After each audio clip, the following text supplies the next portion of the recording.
మీ ఉడత ఊపులకు తొండ బెదిరింపులకు భయపడేవాడు లేడు.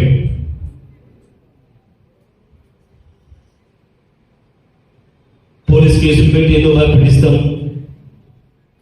తొండ భయపెట్టించి ఏ విధంగా పోతుంది, ఏ విధంగా పోతుంది, తప్పించుకుంటుంది, ఎంత దూరం పోతుంది. తెలుగులో పడితే దొరకదా మనకి?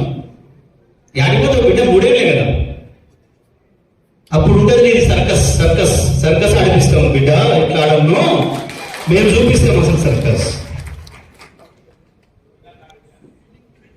నేనే ఆడిపిస్తా, ఆ పని పెట్టుకుంటలేను. ఇక బ్రహ్మాండంగా నల్లవడం బాగు చేసిన ఇబ్బంది లేదు. ఇప్పుడంత కష్టం అప్పుడు చేసే పక్కన లేదు నాకు. అప్పుడేమో వీళ్ళని ఓడగొట్టడానికి పని పెట్టుకొని పనిచేసిన జానారెడ్డిని, ఎంకరెడ్డిని అందరిని వరుస పెట్టి ఓడగొట్టిన. ఇక ఇప్పుడు సర్కస్ ఆడే పని తీసుకుంటా, బాధ్యత తీసుకుంటా. నెక్స్ట్ ఒక్కరిని వదిలిపెట్టా, తెలంగాణకు ద్రోహం చేస్తున్న కొడుకులు ఎవరిని.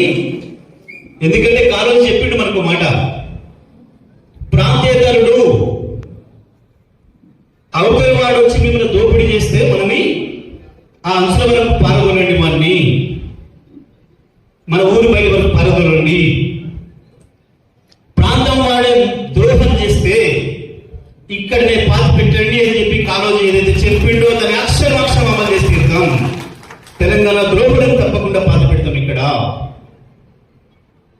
బనకచర్ల విషయంలో, కృష్ణా గోదావరి నదుల విషయంలో మీరు చేస్తున్న ద్రోహం ఏదైతే ఉందో తప్పకుండా ప్రజల్లో ఎండగడతాం. ఇంటింటికి మీ దొంగతనాన్ని బయట పెడతాం.